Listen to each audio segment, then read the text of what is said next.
Good morning. We're about to start. Raise your hand if you're able to hear me clearly.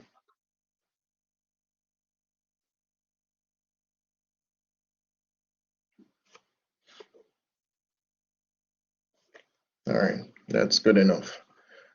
Yesterday, we started soft tissue injuries and we got to burns.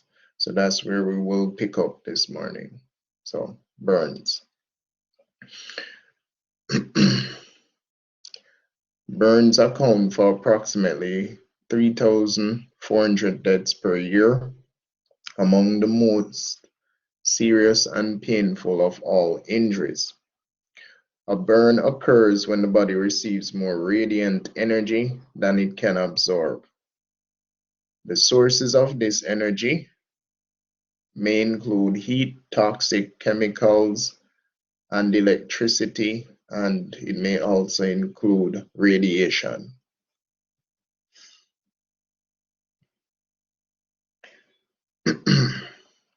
Always perform a complete assessment to determine whether other serious injuries are present.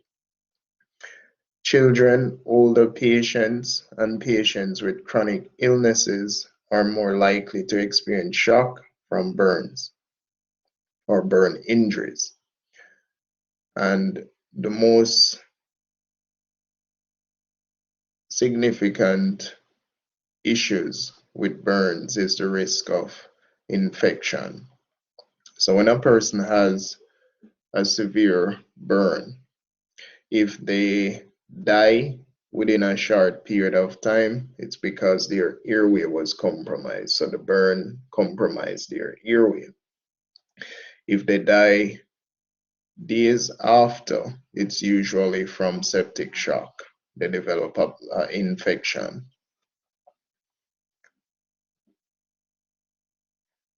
Pathophysiology of a burn. Burns are soft tissue injuries that are created by the transfer of radiation, thermal, or electrical energy. Thermal burns occur when the skin is exposed to temperatures higher than 111 degrees Fahrenheit.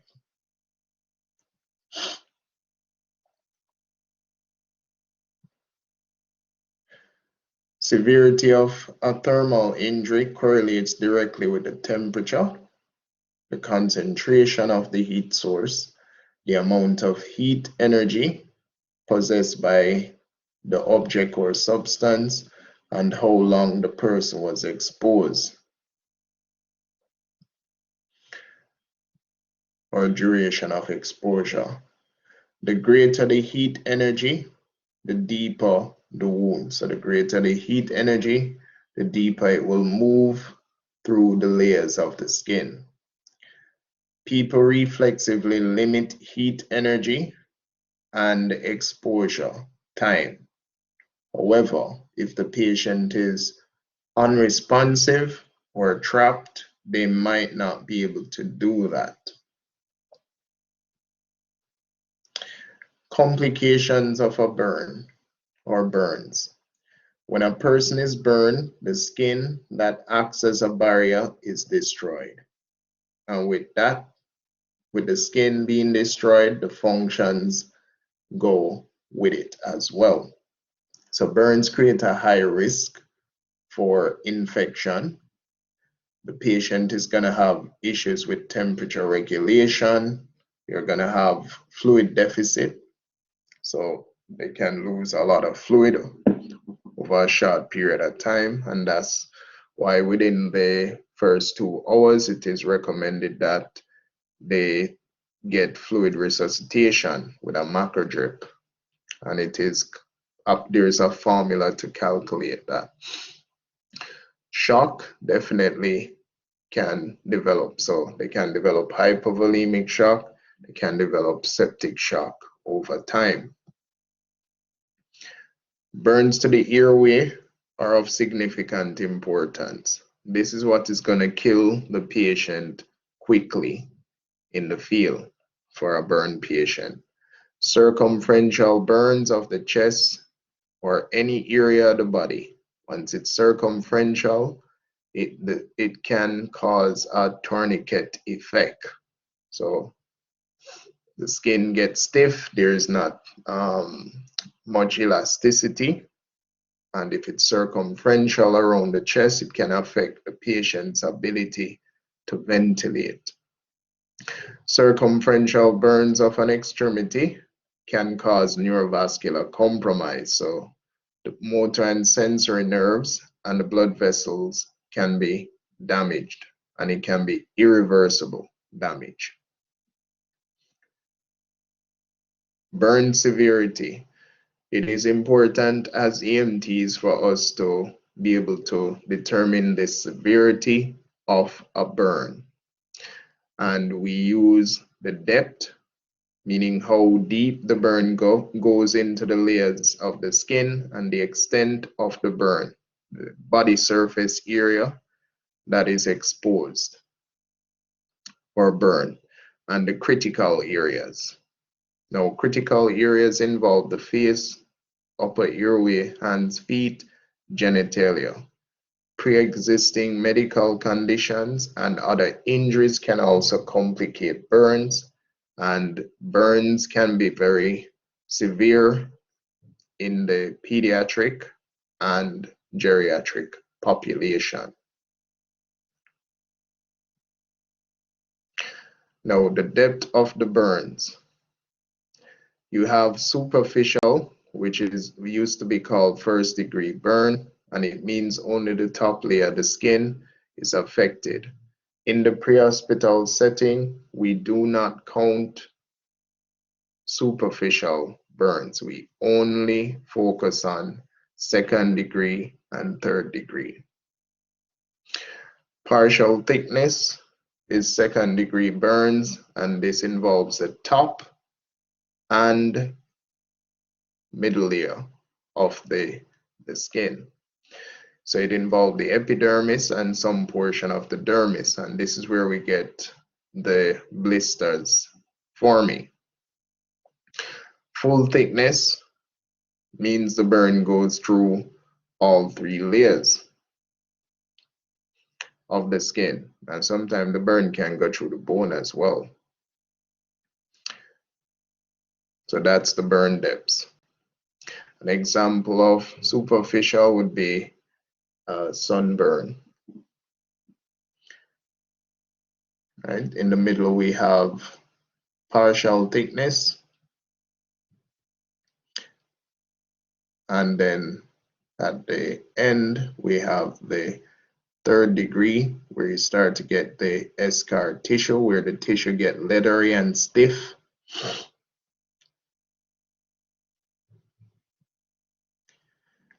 No, so that was the depth. Let's look at the extent of burns. Estimated using the rule of palm or rule of 9. So the extent of the burn looks at the body surface area that's burned. The proportions differ in infants, children, and adults. It includes only partial thickness and full thickness in estimation of the extent of burn injury. So we only calculate second degree and third degree. Now, the rule of palm is the palm of the patient represents 1, and this is used for burns that are less than 20% of the patient's body surface area. And if the burn has an irregular pattern, right? So the patient's palm represents 1%. I use that to count the areas, the body surface area, and you'll get a percentage. The rule of 9 is the body is broken up into various areas that are given a percentage. And we'll look at that now. So this is a rule of 9. Okay. Now the burn percentage is essential to fluid resuscitation. So if you're able to provide this information to the receiving hospital, in Jamaica we're talking about, because in the first world response, the fluid resuscitation would start in the field. So the paramedics would calculate calculate how much fluid the patient requires and start the fluid resuscitation in the field, which should occur. For a patient that has severe burns, within the first 2 hours of that severe burn, they will require fluid resuscitation. If it's not initiated within that first 2 hours, they're going to have massive fluid deficit when they get to the hospital, and that's not good for a burn patient. So the rule of 9 gives a percentage number to various areas of the body. And when you look at this diagram, note what is different. So there are certain things that remain the same. For instance, the trunk anterior and posterior for the child, infant, and adult is 18%. The extremities for an infant, child, and adult is 9% anterior and posterior. Right? So these are things that remain the same. So what you need to pay attention to is what is different. The legs for an adult is different. The legs for a child is different. The legs for an infant is different. And the head is different. So it's 18, 12, 9. 18 for the infant. And that 18 is anterior and posterior. 12 for a child, 9 for an adult.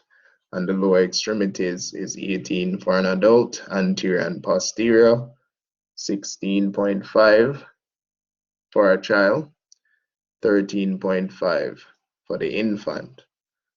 Now,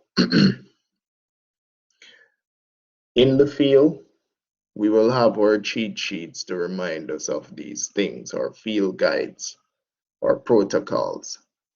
For the purpose of this course, you're not going to have that. So you need to study this chart. Now, when it comes to burn questions, you have to be precise. So you need to be precise with your burn questions, because we're talking about maths now. So you need to understand, once it's a percentage question, you need to understand exactly what the question is asking. So let me give you an example. So if I said to you that a patient has burns to his upper chest, right? So to his upper, well, let me not say upper chest. Patient has burns to his upper torso, right? Anterior. So he has burns to his upper torso, and this is an adult. And the patient has burns anterior and posterior to both forearms, right? So let me let me give you that one again.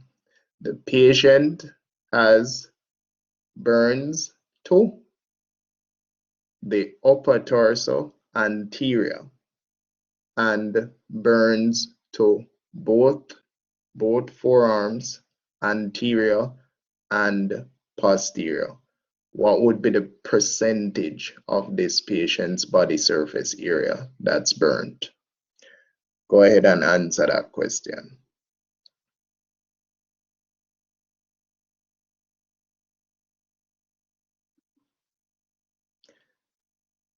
I see somebody put 36%. Waiting on the others. So it's the upper torso anterior and the forearms, both forearms, anterior and posterior. What's the burn percentage? 36%. All right, so somebody explain to me how they got 36%. I'm seeing 36% for 3 persons. There are 22 persons in the group. What is the percentage? I am waiting. So if you're present, type in the chat the answer. All right, so everybody is going with 36%.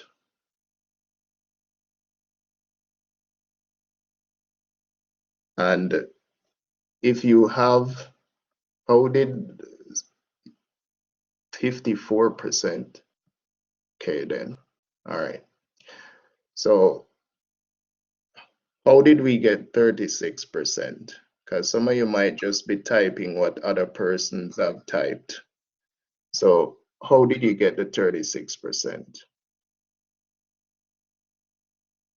Go ahead, Ms. Roxburgh.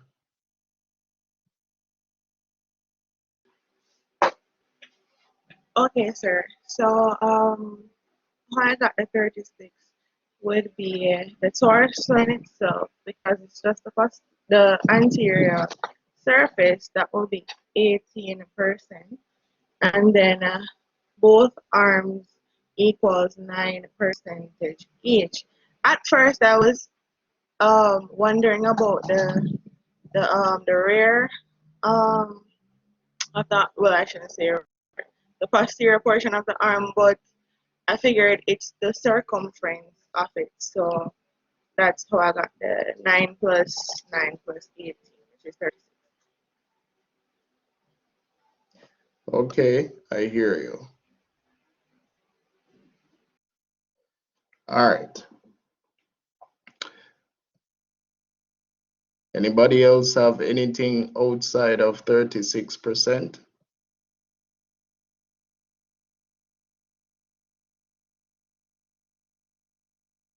All right. All right. All of you are incorrect. So everybody that have 36 or 54%, your answer is incorrect. Now, this is what I meant by being specific. You need to understand specifically what the the question is asking. So I said to you that the adult patient has burns to his upper torso. I didn't say his entire torso, right? So I didn't say his entire anterior torso is burned,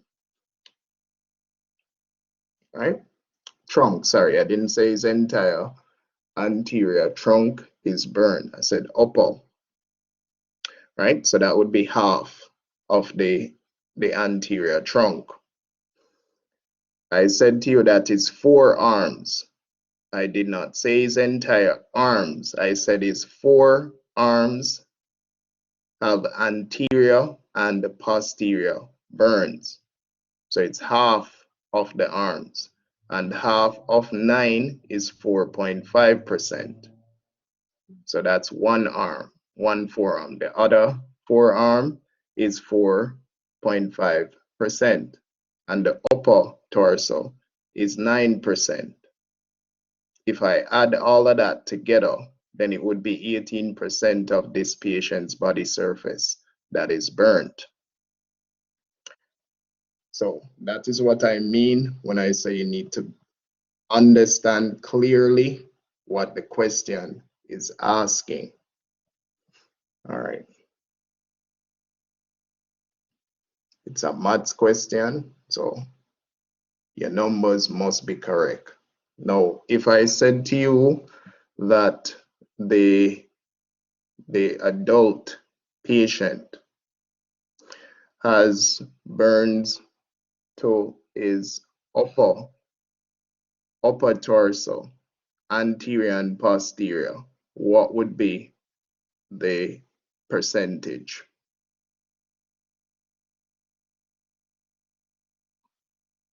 Okay.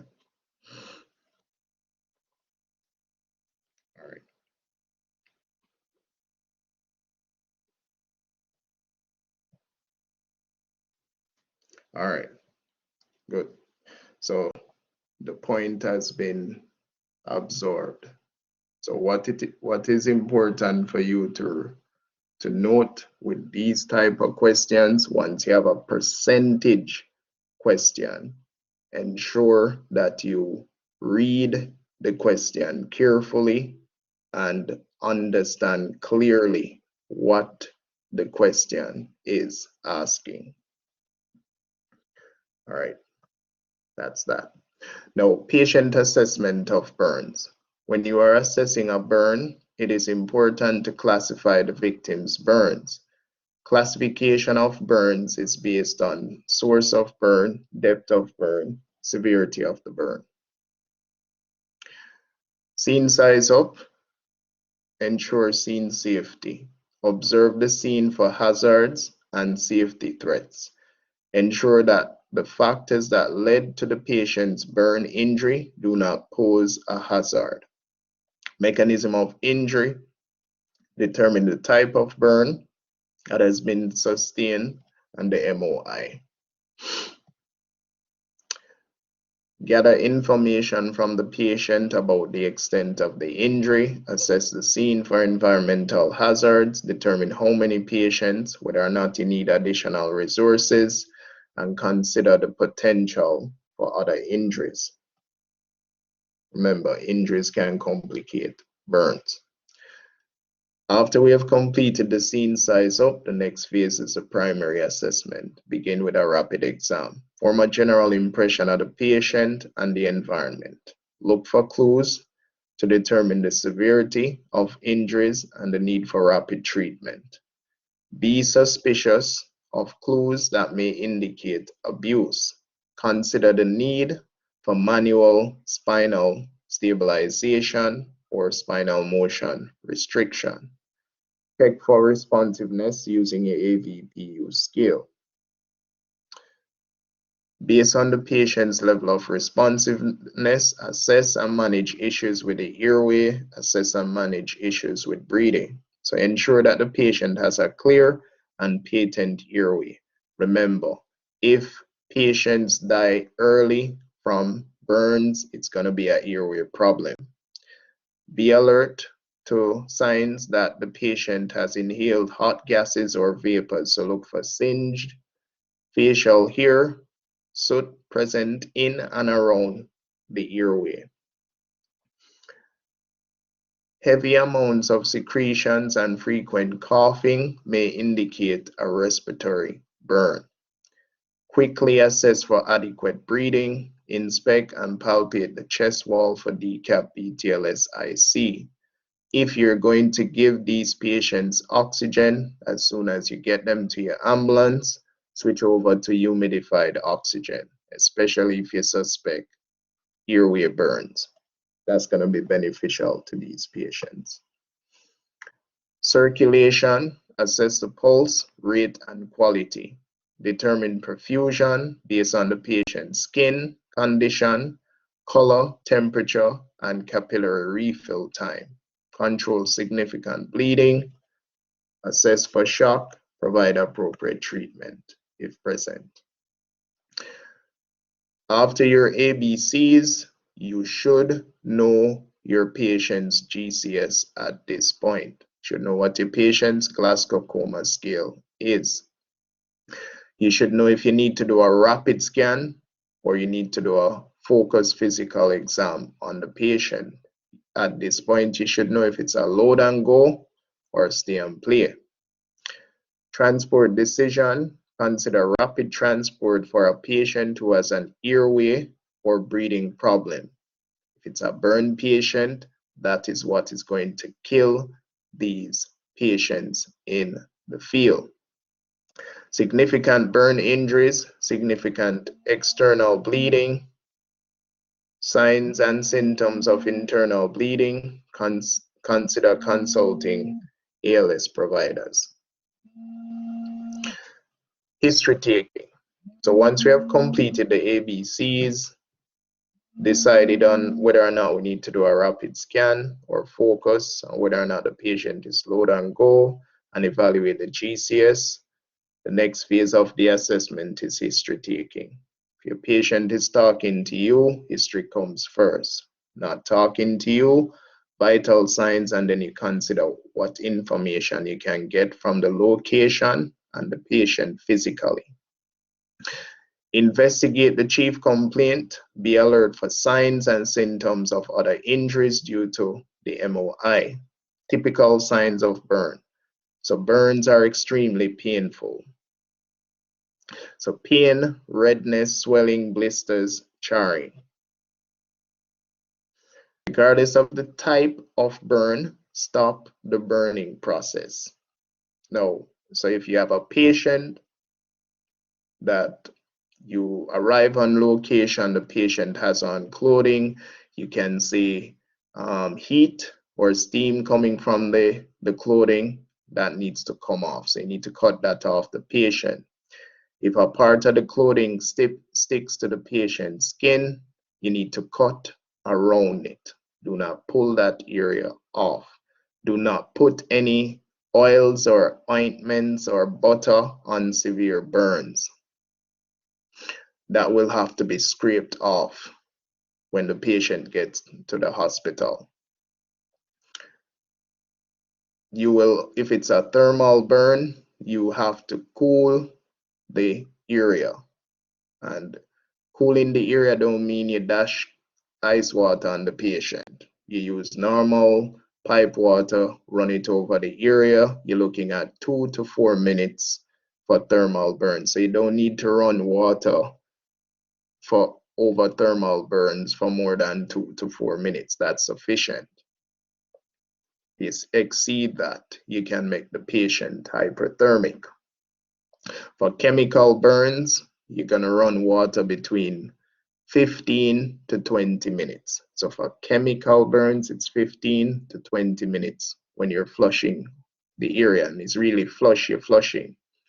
You're not trying to cool the area with chemical burns. You're trying to flush the area or overload the area with water to neutralize the chemical.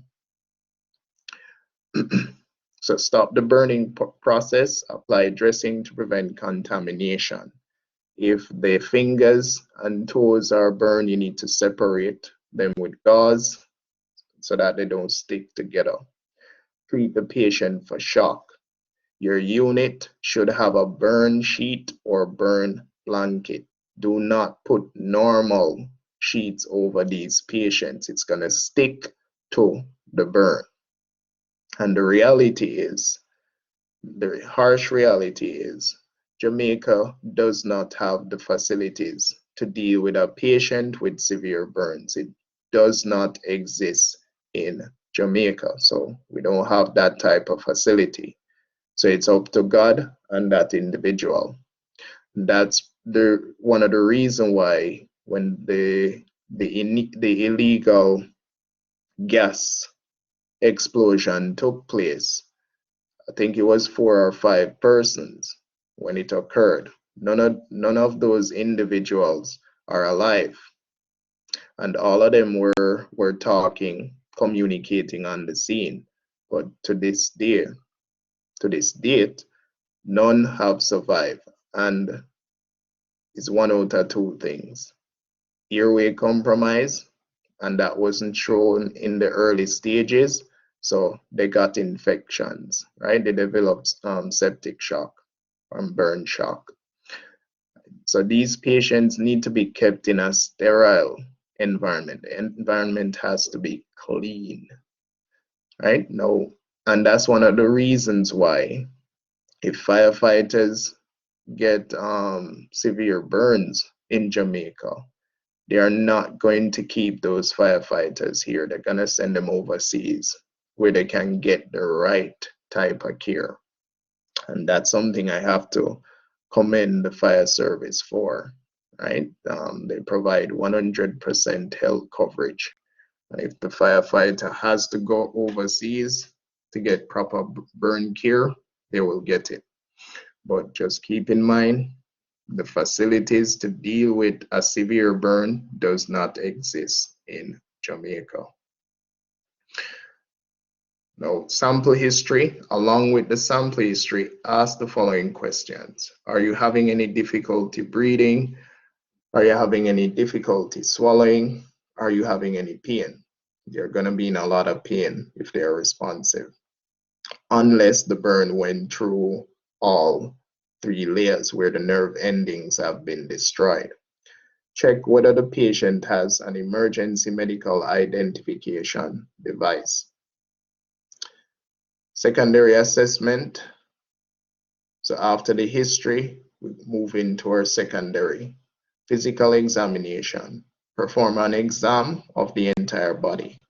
Assess the patient from head to toe, looking for decap BTLS. Now, within your secondary assessment for your burn patients, this is where you are going to look at the extent of the burn. So this is where you're going to work out the rule of 9 or the rule of PHEMS, right? So ABCs come first, history come first. While en route, you can start to work out your rule of 9s. Determine the classification of the burn, determine the severity of the burn. Package the patient for transport.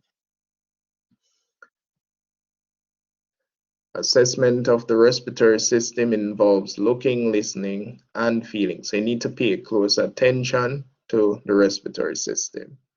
Assess the patient's neurologic system and pay attention to the musculoskeletal system, especially if they have circumferential burns. Determine an early set of vital signs.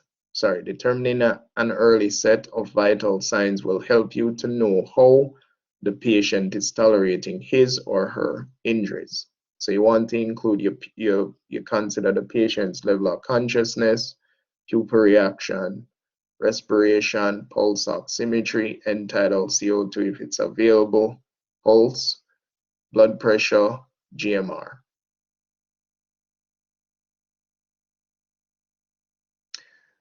After the secondary assessment, then it's the reassessment phase. Repeat the primary assessment and reassess the patient's vital signs. Reassess the chief complaint, reevaluate intervention. Stop the burning process. Assess and treat breathing, support circulation. Reassess intervention. So provide rapid transport. Oxygen is mandatory for inhalation burns, and this is a patient that will definitely require humidified oxygen. If the patient has signs of hypoperfusion, treat aggressively for shock and provide rapid transport. During the reassessment phase, we will do our communication and documentation as well. So provide the hospital personnel with a description of how the burn occurred. Ensure that you give them the extent of the burn. So body surface area, whether it's second degree or partial thickness or full thickness. We don't count superficial. Document if special areas are involved, critical areas. Emergency medical care for burns. So stop the burning process. Prevent additional injury. For thermal burns, which are caused by heat, most commonly they are caused by scalds or an open flame. So it can be hot liquid or a flame. A flame burn is very often a deep burn. Hot liquids produce scald injuries. Coming in contact with hot objects produces a contact burn. A steam burn can produce a topical scald burn. A flash burn is produced by an explosion. May briefly expose a person to very intense heat, and lightning strikes can cause a flash burn. Now, management. Stop the burning process or burning source. Cool the burned area. And for thermal burns, no more than 2 to 4 minutes if you're running water on the area. Increase exposure time will increase damage to the patient. All patients should have a dry dressing applied to maintain body temperature and prevent infection and provide comfort. If a large area of the body has been burnt, then the patient will need a burn sheet or burn blanket, which should be in your unit. So that should be available in your unit. Inhalation burns can occur when burning takes place in enclosed spaces without ventilation. Upper airway damage is often associated with inhalation of superheated gases. Lower airway damage is often associated with inhalation of chemicals and particulate matter. You may encounter severe upper airway swelling, which requires immediate intervention. So that's the significant risk of the patient getting airway burns. The airway will start to swell up, and that can affect their ability to move air in and out of the lungs. If you suspect that that is happening or the patient is at risk for that, you need to request ALS.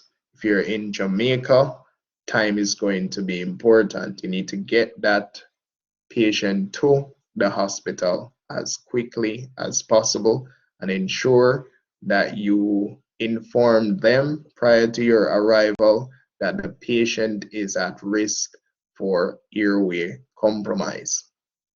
The combustion process produces a variety of toxic gases that can irritate the air passage.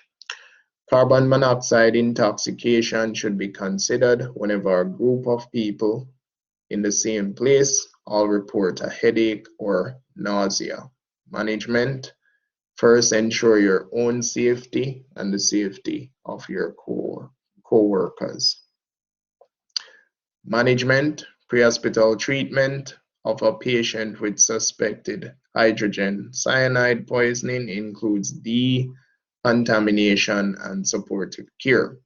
And if it's in the industrial setting, most industrial companies will have MSDS sheets or sheets that have specific chemicals on them and what the treatment is for those chemicals. Care for any toxic gas exposure include recognition, identification, and supportive treatment. Now, chemical burns can occur whenever a toxic substance contacts the body, generally caused by strong acids or strong alkalis, and the alkali is actually worse than the acid. The acid is more of a coagulation necrosis. The alkali causes liquid necrosis, so it can cover a wider area of the body. The eyes are particularly vulnerable. Severity of the burn is directly related to three factors: type of chemical, the concentration of that chemical, and how long the patient was exposed to that chemical. Wear appropriate chemical resistant gloves and eye protection. So you need to protect yourself when dealing with these patients. Now, management. If it's a dry chemical, we need to cut clothing off the patient.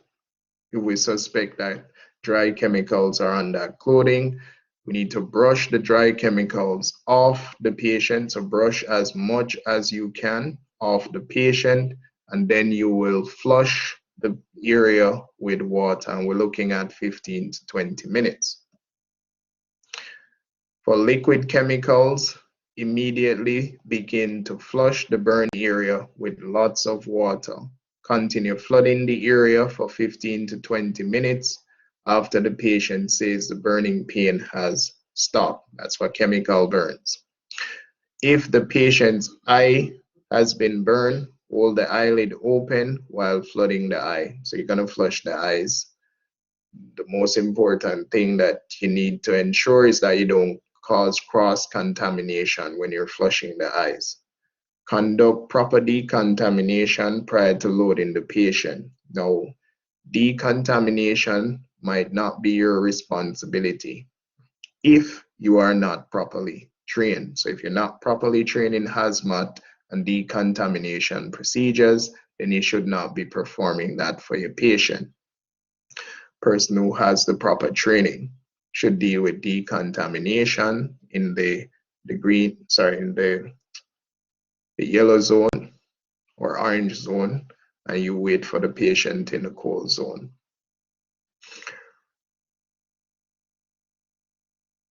Electrical burns. Electrical burns may be the result of contact with high or low voltage electricity. So for electricity to flow, there must be a complete circuit between the source and the ground. And the body is very good at conducting electricity. Insulator, any substance that prevents this circuit. A conductor is any substance that allows the current to flow. So there's going to be a point in which the current enters the body and a point in which the current leaves the body. Now, the current can enter the body and end up into the soft tissues and burn up the soft tissues, or it can enter the body and end up in the vessels. And if it ends up in the blood vessel, it's going to travel through the blood vessel and it can disrupt the electrical conduction system of the heart. So it can mess up the heart's electrical system and put the patient in cardiac arrest. Now, the point where the current enters the body will be small. The point where it leaves the body will be large, just like the gunshot wound, where you have a small entrance, commonly a small entrance and large exit. The other thing that can occur with electrical burns is if it's an AC current or alternating current, it will cause uncontrollable muscle contraction.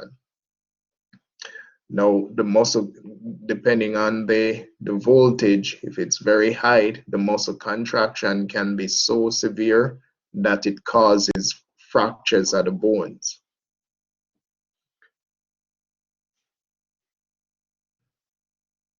So the human body is a good conductor.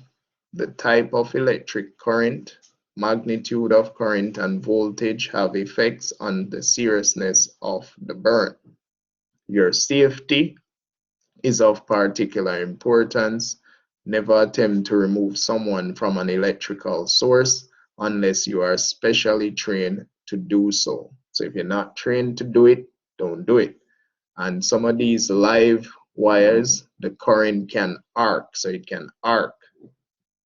Right? So you don't necessarily have to touch. You just need to be close enough.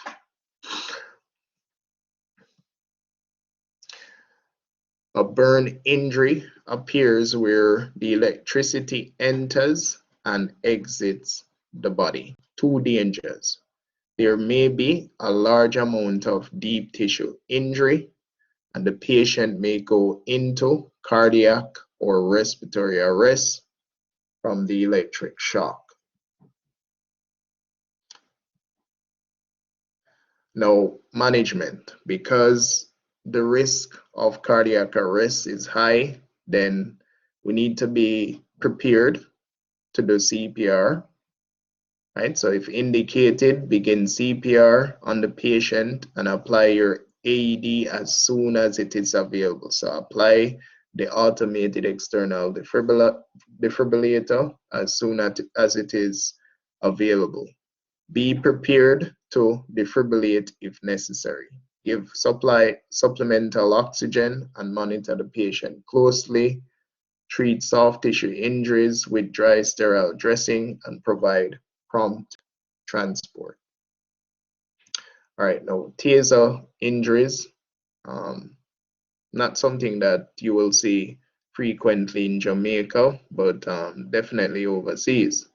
So So in recent years, law enforcement has increased its use of tasers. Potential complication for patients with underlying disorders.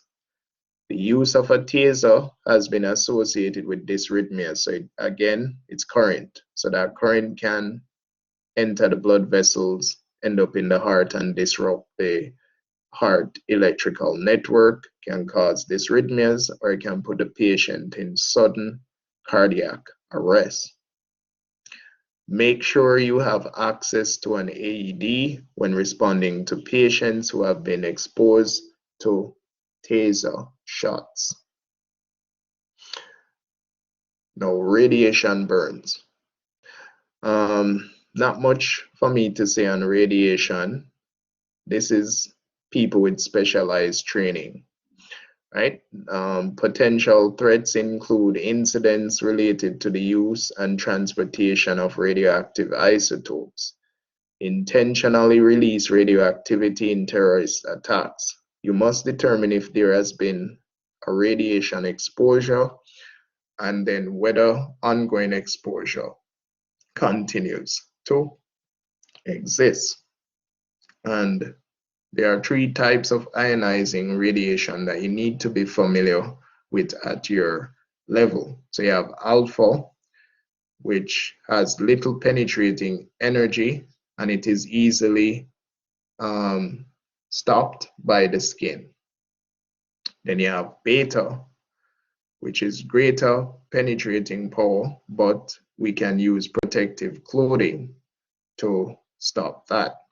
Then you have gamma radiation, very penetrating, easily passes through the body and solid material. So you need specialized equipment to prevent that from entering the body.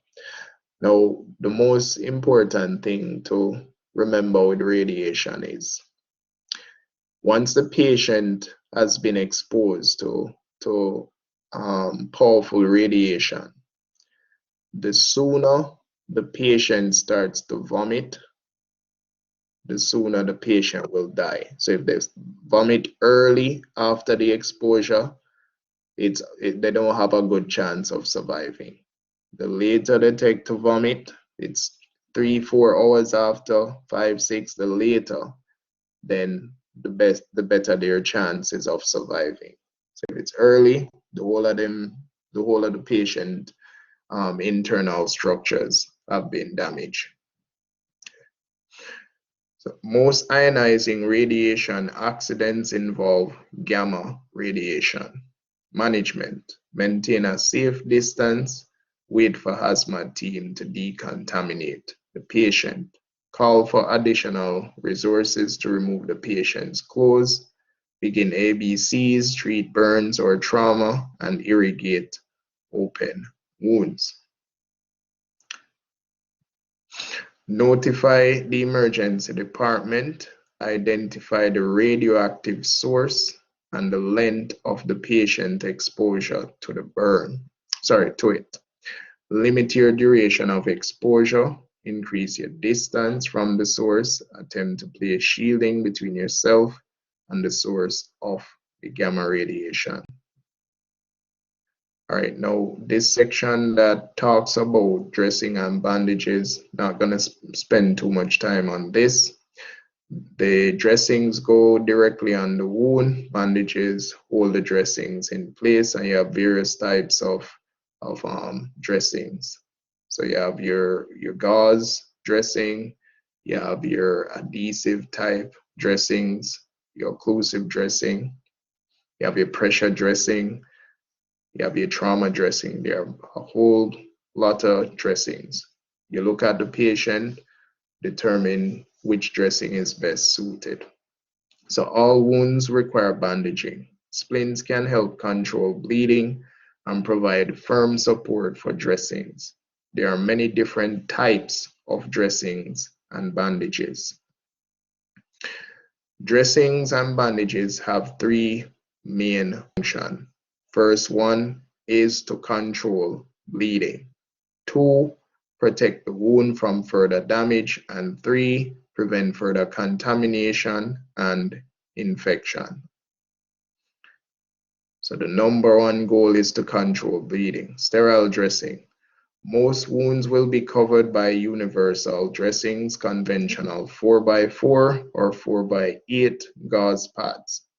Assorted small adhesive type dressings and soft self-adherent roller dressings can also be used.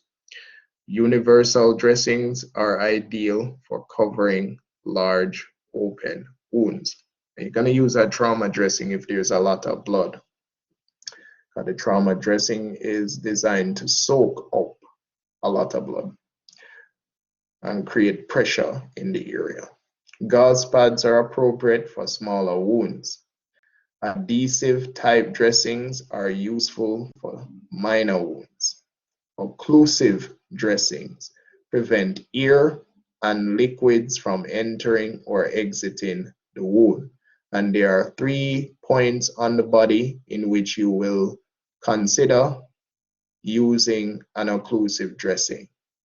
The first place is the neck. So if the patient has an open wound or puncture wound to the neck, you can consider applying an occlusive dressing. You will be guided by protocol. And if you put an occlusive dressing on the neck, you will seal 4 sides of that dressing. So all 4 sides need to be sealed. The second place in which you can put an occlusive dressing is if the patient has what we would consider to be a sucking chest wound.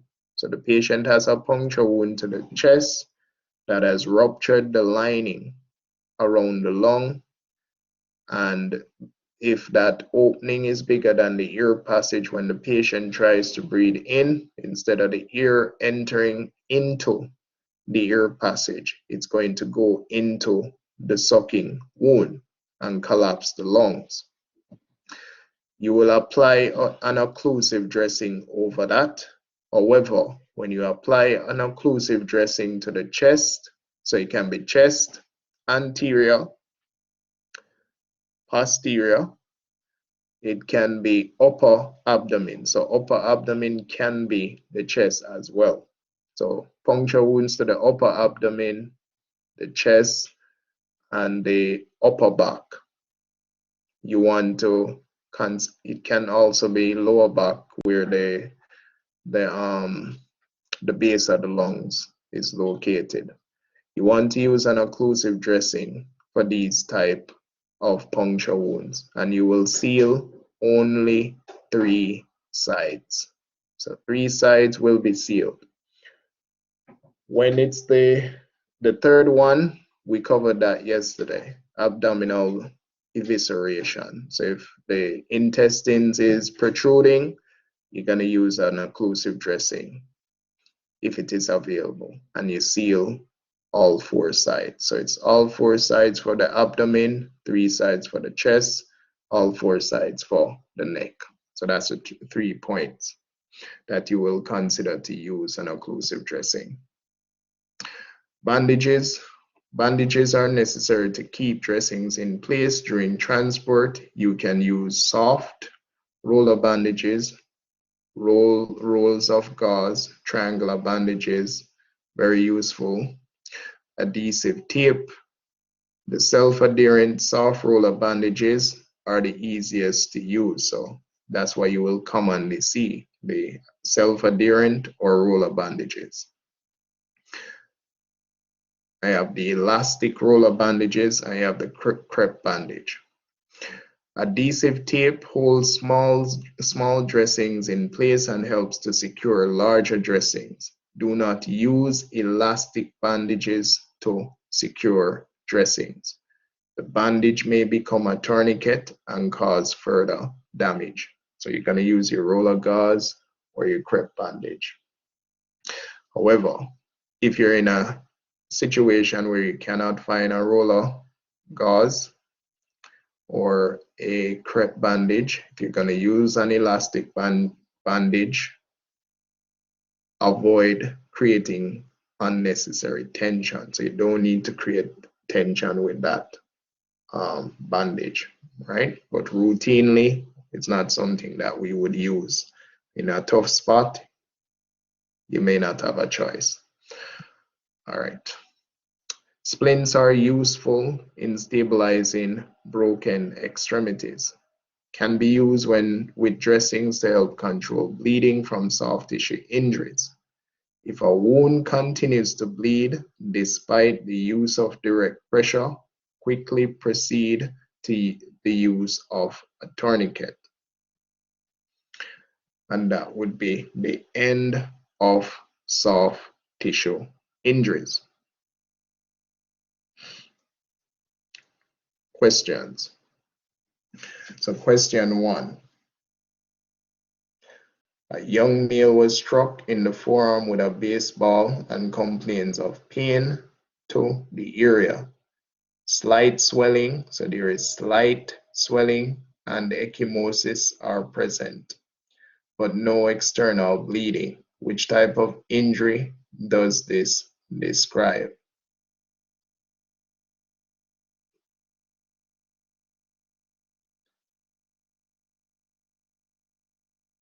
All right. So I see a lot of people put in C. If you have C, that's incorrect. The question has both C, sorry, the question has both a hematoma and ecchymosis. So there are two different things, right? The swelling, the slight swelling would be a hematoma. The ecchymosis is the discoloration. So this patient has both small blood vessels and large blood vessels bleeding under the skin. So it is not exclusive to a hematoma. There's no specific description in this question for a hematoma. So I notice since we have been answering the questions over the past couple of days, there's a lot of misinterpretation of the questions. And that is because you are not reading the question carefully.